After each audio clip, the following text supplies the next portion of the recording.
نہ ماحول دیکھیے پاکستان کا، فلموں میں شہوت، ڈراموں میں شہوت، سیاست میں غصہ، انتقام کی بو، انسان پہ اتنا غصہ آ جائے کہ وہ کنٹرول نہ کر پائے کہ میں کیا کر رہا ہوں، ملک کہاں جا رہا ہے، قوم کہاں جا رہی ہے۔ ہم واقعاً ان بچوں کو کیا سکھا رہے ہیں کہ ایک بندے کو زیر کرنے کے لیے غلیظ ترین ویڈیوز، غلیظ ترین آڈیوز نکالی جائیں۔ واقعاً یہ قوم جب سنے گی، میں ویوز دیکھتا ہوں more than 2 million, 2.5 million, 3 million بچے ان گندی گندی چیزوں کو دیکھتے ہیں، کیا اثر پڑتا ہے ان لوگوں پر۔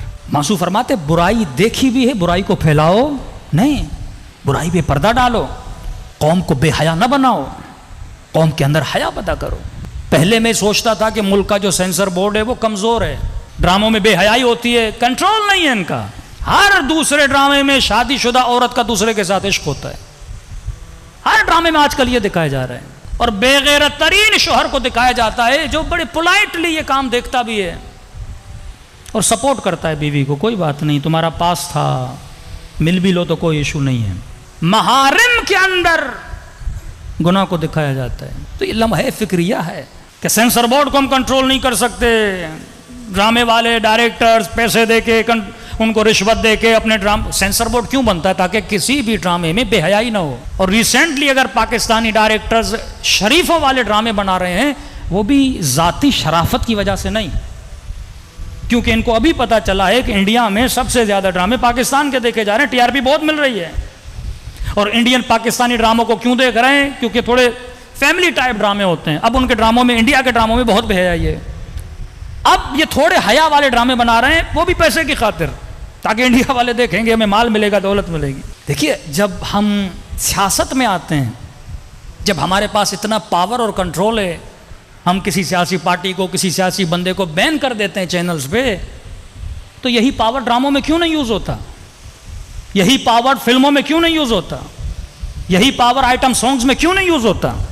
کہ قوم کے اندر بے حیائی، پاکستان کے قانون کی مخالفت کی جا رہی ہے، سینسر بورڈ بنا اس لیے تھا کہ اس ملک میں فلمیں بنے گی، ڈرامے بنے گی، وہ گناہ نہیں ہے لیکن اس کے اندر فحاشی نہیں ہوگی۔ تو جب انسان کا ارادہ ہو تو انسان کرتا ہے، جب اپنے نسلوں کی پرواہ ہو کہ واقعاً ہم کون سا زہر اپنی قوم کو دے رہے ہیں، جب انسان کو پیاس لگتی ہے، قوت شہوت ہر انسان میں ہے، مولوی غیر مولوی کی بات نہیں، ہر انسان میں شہوت ہے۔ اب میں نے شہوت کو پورا کہاں پہ کرنا ہے؟ یہ عقل حکم دیتا ہے۔ آپ کو پیاس لگی ہے، پانی پینا ہے، اب پانی صاف شفاف گلاس سے پینا ہے یا میں نالی کا پانی پینا ہے؟ یہ عقل حکم کرے گا کہ پانی پی، لیکن پاک و پاکیزہ پانی پی، پانی پی، شفاف پانی پی۔ یہ مقتدر حلقوں کا کام ہوتا ہے کہ قوموں کو وہ روٹس دیں۔ اگر معاشرے میں، جوانوں میں شہوت کی بھوک ہے، وہ آلات، وہ ٹولز، وہ اسباب بناؤ، وہ نوکریاں، وہ جابز، وہ سہولتیں پیدا کرو کہ جوان جلدی سے شادی کر سکے۔ معاشرہ ایسے حسینی نہیں بنتا، معاشرہ ایسے علوی نہیں بنتا۔ اگر جوان کے اندر کسی چیز کی بھوک ہے، آپ اس بھوک کو پورا نہیں کرو کہ مولانا پتہ نہیں میرے بچے کو کیا ہے، دن رات اس نے سکون تباہ کیا ہوا ہے، کبھی ادھر دوڑتا ہے کبھی ادھر دوڑتا ہے، گھر والوں کا سکون، فلیٹ میں رہتے ہیں، نیچے جو ہیں ان کا سکون تباہ کیا ہوا ہے۔ تو بندے خدا غضب نکالنے کے طریقے ہوتے ہیں، کسی بچے میں غضب زیادہ ہے، کسی میں کم ہے، اب عقل اس کو ہینڈل کرے گا۔ کیوں معصوم نے کہا تیر اندازی کرو، سوئمنگ کرو، گھوڑے سواری کرو، وہ ورزشیں، وہ اسپورٹس معصوم نے بتائی جس سے انسان کا غضب کیا ہو جائے؟ خالی ہو جائے۔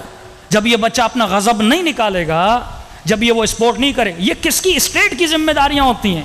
ہر سوسائٹی کے سامنے ایک پارک ہونا چاہیے، ہر سوسائٹی میں سوئمنگ پول ہونا چاہیے، صحیح قسم کی ورزشیں مردوں اور عورتوں کے لیے ہونی چاہیے، جس طرح ویسٹرن ورلڈ میں، جس طرح سلجھے ہوئے ملکوں میں یہ سہولتیں ہوتی ہیں۔ اب پاکستانی بچہ غصہ کہاں نکالے؟ پارک وہ جاتا نہیں، سہولت نہیں ہے، جان کا خطرہ، کوئی بچے کو باہر بھیجتا نہیں، اب وہ سارا غصہ کہاں نکالے گا؟ گھر میں نکالے گا۔ باپ جاب سے تھکا ہوا آیا، بچے کو غصہ نہیں نکالنے دے رہا، اوپر سے اپنا غصہ بچے پہ اتار رہا ہے، تو یہ کیسی نسل تربیت پائے گی؟ یہ نسل واقعاً کیسی بنے گی؟ جو نسل غصے سے بھری ہوئی ہے، جس کی فکر غصے سے بھری ہوئی ہے تبھی معصومین نے. اگر آپ نے اپنے بچوں کو تربیت دینی ہے تو یہی معصومین کے فرامین کہ اپنے بچوں کو صحیح تربیت دو. جب تک ان کو ہینڈل کرنا نہیں آئے گا, واقعاً کبھی جوان میں غصہ ہوتا ہے, اس نے غصہ کہاں نکالنا ہے, تو اپنی زندگی کے کچھ آورز اسپورٹ کے لیے بندہ مخصوص کر دے, جہاں کہ اس کی باڈی کے اندر جو غصے کے سیل ہیں اس کی باڈی سے کیا ہو جائیں, باہر نکل جائیں. صلوات پڑھیں محمد و آل محمد پر.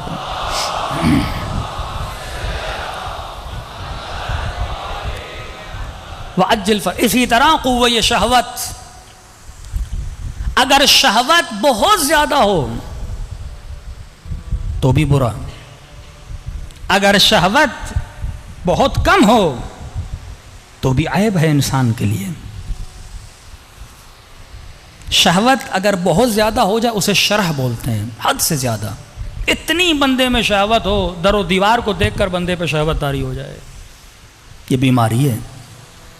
اس کا علاج شہوت کا کم ہونا, جیسے خمود بولتے ہیں, اس کا بھی علاج ہے, میڈیکل علاج ہے.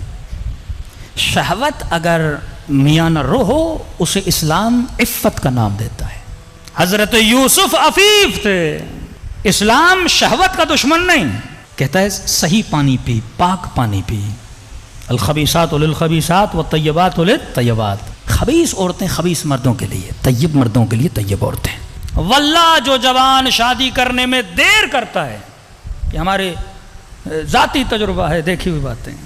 ایک تو ایمان ناقص, عقل بھی ناقص ہو جاتی ہے اس بندے کی, کیونکہ جب وقت پر اپنی ضرورتوں کو پورا نہیں کرے گا انسان کا برین افیکٹ ہو جاتا ہے اس چیز سے. جو 40 سال میں, 45 سال میں, 37 سال میں جا کے شادیاں کرتے ہیں وہ کامل نہیں ہوتے. کیوں کہا وقت پہ بندہ شادی کرے تو نماز بھی کامل ہے. ایسے تو رسول نے النکاح من سنتی, نکاح میری سنت ہے, جو اس سے دوری اختیار کرے وہ مجھ میں سے نہیں. یہ نہیں کہا جو نماز نہ پڑھے مجھ میں سے نہیں, جو نکاح نہ کرے مجھ میں سے نہیں. مطلب اگر تو اپنی باڈی کی ضرورتوں کو وقت پہ پورا نہیں کرے گا تباہ و برباد ہو جائے گا. وہ معاشرہ گناہ والا معاشرہ ہوتا ہے. اب جوان کے اندر شہوت ہے, آپ اگر اسے صحیح پانی نہیں دو گے, پاکیزہ پانی نہیں, نالی کا پانی جا کر پیے گا, گندگیوں میں الجھ جائے گا. دوسری طرف وہ دشمن ہے جس نے جوانوں کے لیے خوراک بنا کے رکھی ہے فلموں کی صورت میں. مطلب ایک بوتل میں پیٹرول ہو اور ایک بندہ ماچس کی تیلیاں لے کے کھڑا ہے اور پیٹرول کو کیا لگا رہا ہے, آگ لگا رہا ہے. وہ شہوت جو عفت والی شہوت ہے, اس شہوت کو وہ شرح کی لیول تک لے, شیطان کا یہی کام ہے, وہ شہوات کو بلندیوں پہ لے جاتا ہے, وہ غصے کو بلندیوں پہ لے جاتا ہے. غصہ جب اپنے عروج پہ آتا ہے تو انسان قاتل بنتا ہے, غصہ جب انتہا پہ پہنچتا ہے تو انسان حسود بنتا ہے, غصہ جب انتہا پہ پہنچتا تب انسان غاصب بنتا ہے, تب یتیموں کا حق کھاتا ہے. جب یہ چیزیں اپنے عروج پہ پہنچتی ہیں, شہوت زبان, شہوت آنکھ, شہوت کان, جب یہ اپنی انتہا پہ پہنچتی ہیں. کیوں معصوم نے فرمایا ہمارا چاہنے والا شکم پرست نہیں ہوتا. پیٹ کی بھی شہوت صرف اعضاء نکاح کی شہوت نہیں ہے, پیٹ کی شہوت. ہاں بندہ کھائے لمٹ کی حد تک, لیکن اتنی شہوت آ جائے دن بدن ہر روز ہوٹلیں تلاش کرتا رہے کہ آج اس ہوٹل پہ کھانا کھانا ہے, کل اس ہوٹل پہ کھانا, یہ شہوت شکم ہے. تو کھانے پینے کے لیے پیدا نہیں ہوا, کھانا پینا ہے انسان جسم کو تندرست کرے تاکہ مصلی پہ آ کر پروردگار عالم کی عبادت کر سکے, وہی بھی صحیح سالم غذا. اب غذا کی شہوت کتنی آ گئی کہ معاشرہ اس فکر میں نہیں ہے کہ واقعا معاشرے میں انہیلدی فوڈ کتنا آ گیا. پھر یہی فوڈ آپ کھاتے ہیں, یہی تلن آپ کھاتے ہیں, یہی چیزیں کھاتے ہیں, پھر یہی چیزیں آپ کی شہوت کو اور آپ کے اعضاء کو افیکٹ کرتی ہیں. پہلے علماء اپنی غذا کی بڑی فکر کرتے تھے, ہمارے استاد بھی قبلہ غلام مہدی نجفی صاحب, بہت سارے علماء بحر العلوم, یہ بھی غور کرتے تھے جو خاتون کھانا بنا رہی ہے وہ باوضو ہے کہ نہیں ہے. اتنا احتیاط کیا جاتا تھا کہ شکم میں جو لقا. دیکھیے اسلام ایک پیکیج کا نام ہے. تصور کیجئے دو ترازو ہیں, اگر کوئی چیز اس میں زیادہ جائے گی یہ ترازو اوپر چلا جائے گا, آپ ان بیلنس ہو جائیں گے. آپ نے ہر چیز کو بیلنس رکھ کے چلانا ہے. شہوت زیادہ ہو گئی نقصان دہ, شہوت کم ہو گئی نقصان دہ, اس کو آپ نے کیا کرنا ہے, بیلنس کر کے چلانا ہے. اور یہ بیلنس کون سکھاتا ہے, انسان کی عقل سکھاتی ہے. ہر چیز کو کیلکولیٹ کرو کہ جو کر رہا ہوں اس سے دنیا کا فائدہ, آخرت کا نقصان کیا ہوگا. اور جس کی کیلکولیشن پرفیکٹ ہوتی ہے, تربیت اسلام کے اندر کیلکولیشن کرتا ہے, اس کی دنیا بھی آباد, اس کی آخرت بھی آباد. صلوات پڑھے محمد و آل محمد.